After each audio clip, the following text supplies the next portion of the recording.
Hello everyone, আমি সুমি। আজকে 13 September, আমার ছেলে ও মেয়ের বার্থডে। ইচ্ছে হলো তোমাদের সাথে আজকে কিছু সুন্দর মুহূর্ত শেয়ার করি। সকাল সকাল ছেলে মেয়েকে রেডি করে স্কুলে যাওয়ার জন্য বেরিয়ে পড়লাম। আজকে আমার ছেলে মেয়ের স্কুলে উইকলি টেস্ট ছিল, তাই জন্য স্কুলে নিয়ে যেতে হলো। না হলে কোনো বছর ওদের বার্থডের দিন আমি স্কুলে পাঠাই না, মানে পাঠানো হয় না, সময় পাই না। তাই জন্য যেহেতু সকালবেলা পুজো দিতে যেতে হয়, সেই কারণে যাওয়ার সময় কেক নিয়ে নিলাম, কারণ ওরা বলেছিল স্কুলে গিয়ে কেক কাটবে। ওরা এতদিন দেখেছে স্কুলে অন্য সব বাচ্চাদেরকে কেক কাটতে, তাই জন্য আমার মেয়ে আগে থেকেই বলে রেখেছিল, মাম্মি আমার বার্থডে আসলে আমি স্কুলেই কেক কাটবো। আমার ছেলে মেয়ের স্কুলে যে বার্থডে সেলিব্রেট করা এবং কেক কাটা, এই অনুষ্ঠানটা যে করা হয়, আমার এটা খুব ভালো লাগে, কারণ অনেক স্কুলেই এটা অ্যালাউ করে না। আর একটা কথা যেটা আপনাদেরকে বলতে চাই, অনেকেই ভাবে কি শুধু আমার ছেলেরই বার্থডে, কিন্তু না, আমার ছেলে মেয়ে দুজনেরই বার্থডে এই একই দিনে। এটা অনেকেই জানে না, ওদের স্কুলেও জানতো না। অনেকে বলে ওরা জমজ নাকি, আমরা বলি না না, আমার ছেলে 13 সেপ্টেম্বর 2018 জন্ম, আর আমার মেয়ে 13 সেপ্টেম্বর 2021 জন্ম। অনেকেই বলেছে ভালোই প্ল্যানিং করেছে। আসলে আমরা কোনো প্ল্যানিংই করিনি, যা হয়েছে সবটাই ভগবানের ইচ্ছা। সবাই বলে একদিনে বার্থডে তো তোমাদের খরচা কমে গেল, একেবারে দুটো সেলিব্রেট হয়ে যায়। সত্যি কথা বলতে ঠিকই, একদিনে দুটো হয়ে যায় তো আনন্দটাও ডবল, তাই না? আমি আমার হাজব্যান্ড প্রতি বছর আজকের দিনে বাচ্চাদের জন্য মন্দিরে গিয়ে পুজো দিয়ে আসি। ওদের স্কুল হয়ে গেলে ওদেরকে নিয়ে মন্দিরে চলে এলাম।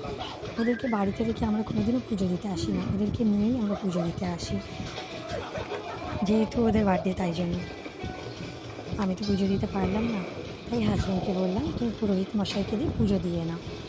আর এখান থেকে যাওয়ার সময় রাস্তার দুধারে ধান ক্ষেত, আর পাশ থেকে ট্রেন যাচ্ছে, কি সুন্দর না লাগছে দেখতে। তারপর আমাদের পুজো দেওয়া হয়ে গেলে আমার বাড়ির দিকে রওনা দিলাম। বাড়িতে এসে বাচ্চাদের জন্য রান্না করে নিলাম। আমার মেয়ে অনেক কিছু খেতে চেয়েছিল, বাট আমি বেশি কিছু রান্না করে উঠতে পারিনি। যেটুকু পেরেছি আমি বাচ্চাদের লাঞ্চের আয়োজন করেছি, কারণ সবটাই নিজের একার উপরেই, তাই যতটুকু পেরেছি ততটুকুই করেছি। কেমন হয়েছে সবাই জানিও। রান্না সেরে আমি ওদেরকে স্নান করাতে চলে এলাম। ওদের আজকে স্পেশাল দিনে একটু অন্যভাবে স্নান করালাম, বেসন, টক দই ও মধু দিয়ে। আগে ওদের গায়ে মুখে লাগিয়ে দিলাম। আমার মেয়ে না ঠিক আমার মতনই, রূপচর্চা করতে খুব ভালোবাসে এইটুকুনি বয়স থেকে, কিন্তু আমার ছেলে ঠিক বিপরীত, এইসব একদম পছন্দ করে না। আর ওর মুখের এক্সপ্রেশন যদি আপনারা দেখতেন, মানে খুব বিরক্ত বোধ হচ্ছিল, কেন এসব করাচ্ছে আমাকে দিয়ে, কখন আমি ঘরে যাব। আর ওরা দুই ভাই বোন গামলাতে স্নান করতে খুব ভালোবাসে, তা ভাবলাম আজকের দিন ওদেরকে গামলাতেই স্নান করিয়ে দিই। তা দেখো আমার মেয়ে গামলা থেকে উঠবে না, স্নান করতে গেলে আর উঠতেই চায় না।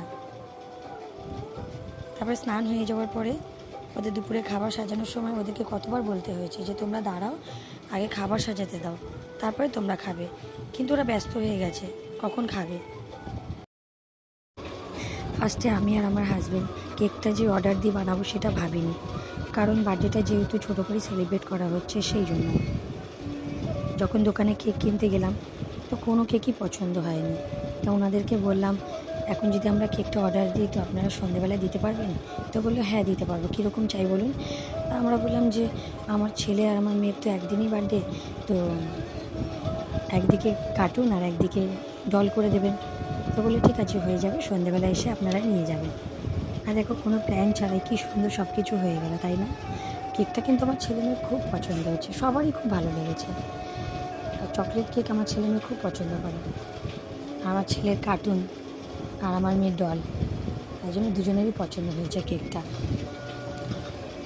কেক কাটা হয়ে যাওয়ার পরে আমার ছেলে মেয়ে কেক খেয়ে নেওয়ার পরে ওদেরকে বললাম কি বড়োদেরকে কেক খাওয়াও, তোমার দাদি দাদু সবাইকে কেক খাওয়াও। তো ওরা বলছে কি না, কাউকে কেক খাওয়াবে না, বাচ্চা মানুষ বোঝে না। আজকের দিনটা খুব স্পেশাল আমাদের দুজনের কাছে, ওদের দুজনকে পেয়েছি। ওরা ভালো থাকুক, সুস্থ থাকুক, এইভাবে আমাকে জ্বালাতে থাকুক, অনেক বড় হোক তোমরা, এটাই ভগবানের কাছে প্রার্থনা করি। আর তারপরে দেখো আমরা সবাই মিলে ছবি তুলে নিলাম, আর একটু বাপ মেয়ের খুনসুটি, এটাই তো আনন্দ, তাই না? আপনারা সবাই ওদের দুজনকে আশীর্বাদ করবেন, ওরা যেন ভালো থাকে, ওরা অনেক বড় হয়। আজকের ব্লগটা এখানে শেষ করলাম, টাটা।